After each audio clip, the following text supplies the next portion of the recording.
Alright, so today's the last day for the Explorer. Me and Vince started pulling the wiring harness out the other day. That'll be in a couple more clips after this. But I'm just pulling it out of the way right now so I can pick it up from the side.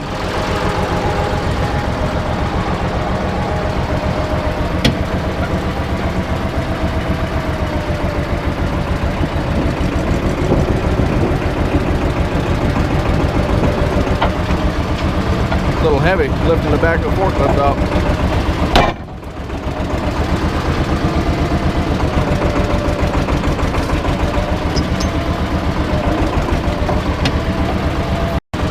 We had about 3 inches of rain last night, and I guess there was a soft spot in the ground over there. Old forklift fell right in it. But we're back in action now.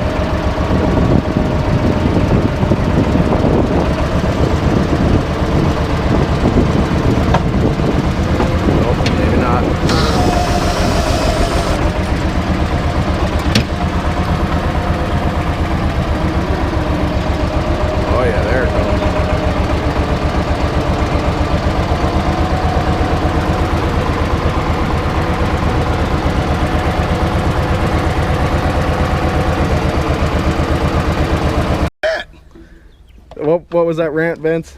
I said when I'm doing my part, I'm always getting interfered with my buddy Jimmy.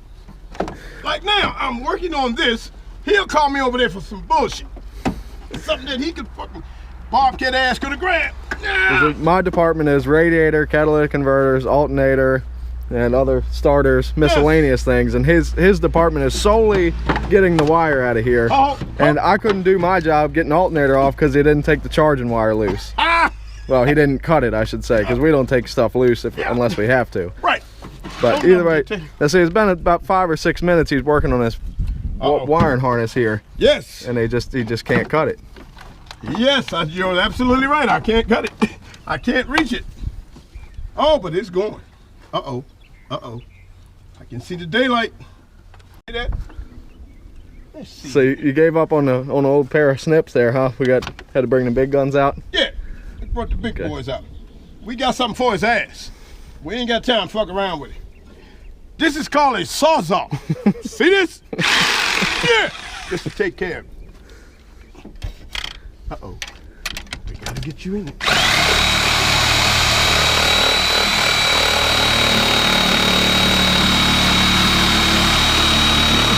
Wax on, wax off.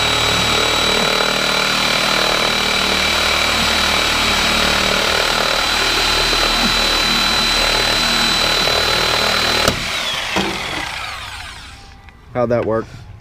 That did good, I think. I don't. Uh-oh. Huh? It didn't cut nothing. I told you, it's too floppy. Shit. Oh, hell. Wait a minute here. Yes, it is. Vince, what are you doing?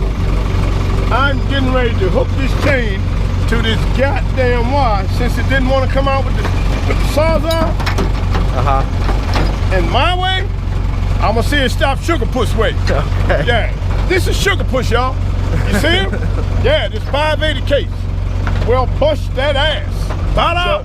So we use the machine and burn up $5 worth of fuel for $3 worth of wire. That's okay. Oh, okay.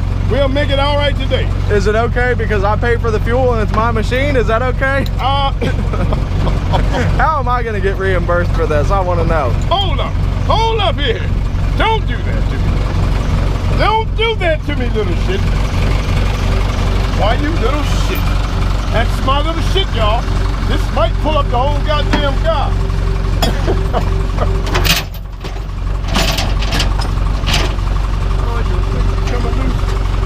Oh, no, you don't. Not this time. All right, so before we get started, we've done enough of this that I know it's just going to lift the whole front end of the Jeep up, or whatever this is, Explorer. The wiring harness is completely just indestructible. Look at that.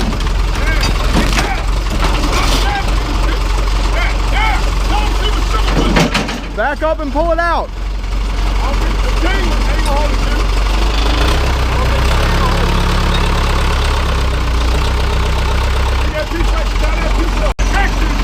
Alright, we're gonna see if we can pull a whole wiring harness around from the radiator and to the other side.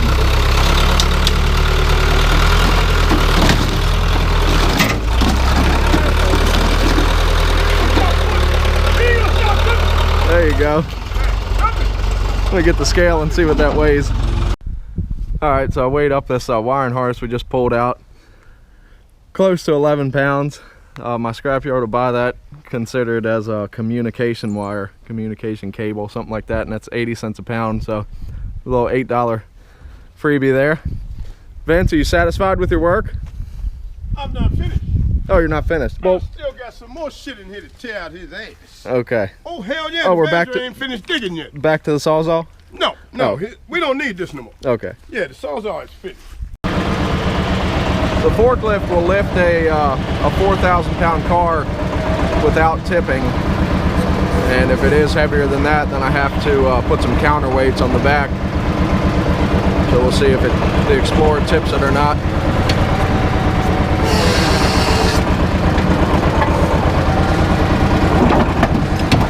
Oh my, I hope I didn't scratch it.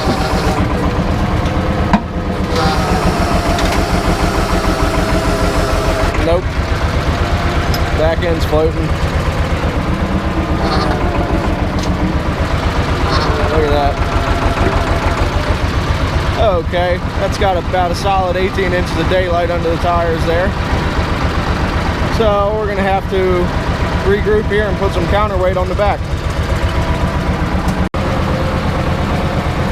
After you drained all your oil and transmission fluid, stuff like that, because you don't want to be a total pig to the environment, you can go ahead and flip it over. The way it makes it easy, so you can get your gas tank out, your catalytic converter, and your starter.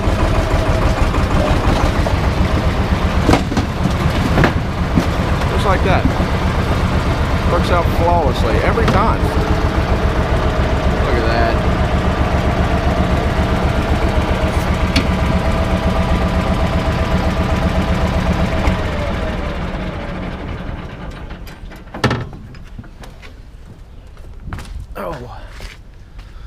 Okay, so this Explorer has pretty good catalytic converters on it. There's one here, one on each bank. It's a V6, so there's two. And occasionally there's a third one in line, but this one doesn't have it. Those cats are worth about $60 a piece. And then we'll get the starter out of it, and obviously the gas tank. Looks like probably about a 25 or 30 gallon gas tank. But I'll get back to you in a minute. Alright, so the gas tank and the cats are done. The only thing left I gotta do is get this spare tire down, or else I'll get charged $5 for that. But other than that, it's complete, ready to go. I'm gonna flip it over, get that spare tire off, load it up, head to the scrapyard. As I'm cranking down the spare tire, I remembered that I left the title on the dashboard before I flipped it over. And if you don't have a title, you can't scrap the car. There's the steering wheel and dash. There's the view from the outside. Just in case you've ever haven't rolled a car over, that's what it looks like. Me and Vince normally take the backhoe and tear the dash out to get all the wiring harness and stuff out of the inside of it. But the inside of this Explorer is so rotten. I mean, it's just horrible. Like, I can't even stand to be in here any longer. I don't know what the guy did, if he lived in here or what, but it's pretty foul. Almost have to hold your breath in there. All right, so I forgot about the starter, and it doesn't want to come out. It's kind of wedged in there. So you take your persuasion stick here, or attitude adjuster, whichever you want to call it, jam it in there.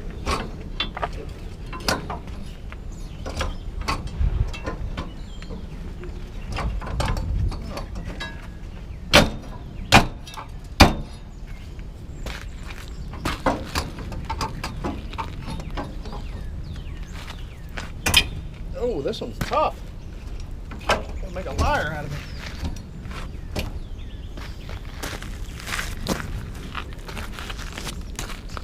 Oh, problem.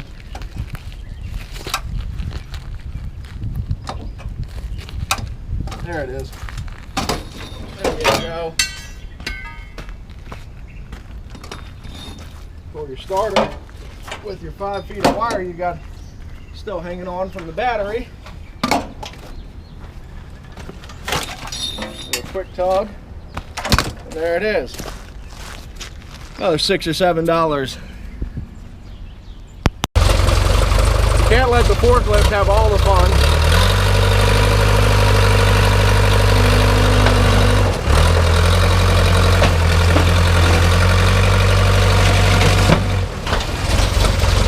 Look at that. Oh, sugar puss ain't nothing but the truth.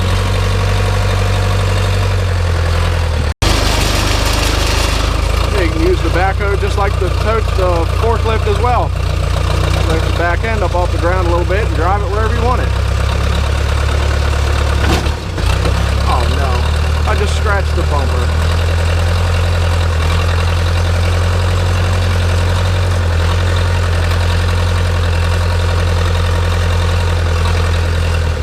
Set it right about there. Go get the rollback, pull it up on. Alright, so the Chevrolet pickup is still on the rollback from the other day, and it's got a flat tire. And I was just going to lift it off and place it to the side, but I figured I'd make a little informative video here. If you remember, this tire's off the bead, no air, but I got a remedy for that. Need a can of that, starting fluid, a lighter, and your air hose. So hold on 1 second, I'm going to set the camera up, and then you'll see a little show. It's a little windy today, so it's going to be hard to get this lighter to light, but either way, you know, you can't just put your air chuck on here and hope that it, you know, fills up the tire because it's off the bead and all that. So you take your starting fluid, you get all up in that tire, just got to saturate it. Then you stand back,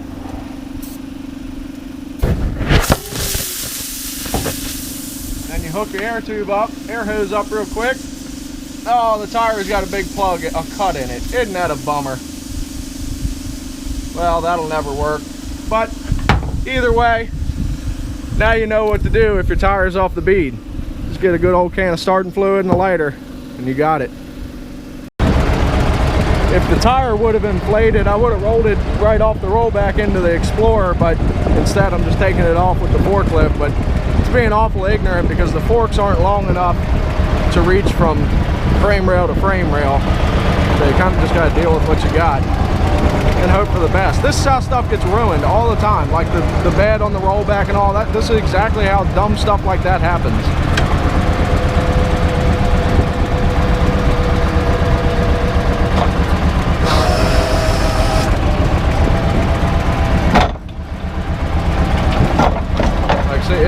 It's bound and determined to just fall off and ruin something. So that's all it's going to boil down to. I see it coming.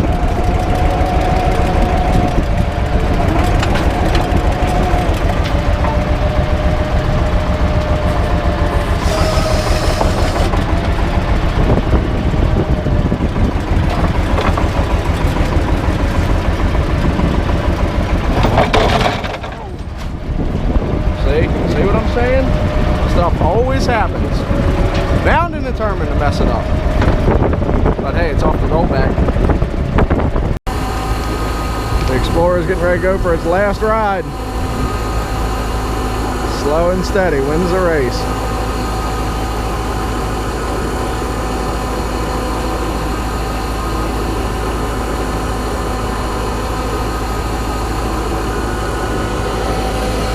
In the last video, that cable jumped up over the edge, but this one's doing pretty good.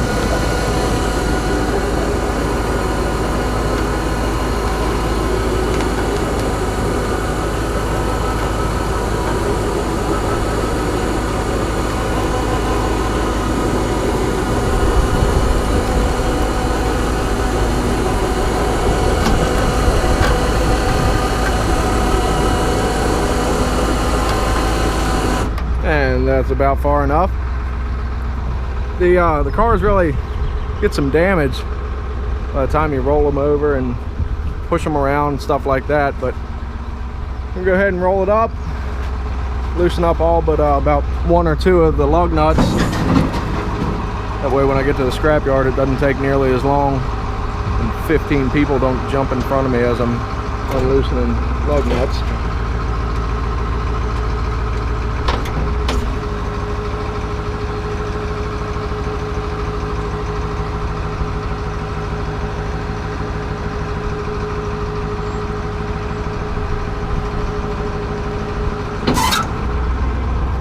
Lift your stinger up,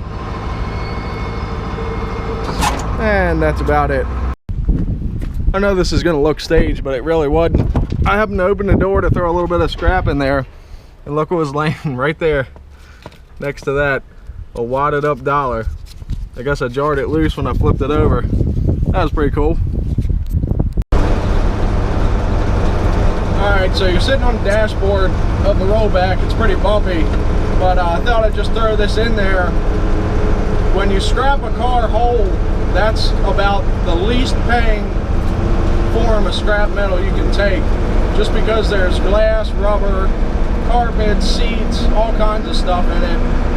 And when scrap was high, I used to jam the cars full of metal because it was worth it. But today the prices are so low for cars. I mean, it might be 5 cents a hundred, or $5 a hundred, something like that. We'll find out shortly.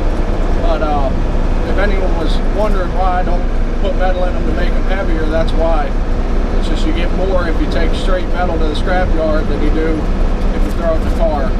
If you just have a little bit laying around and you don't really care about what you do or don't get, then feel free to chock it full. But in my case, every little bit counts.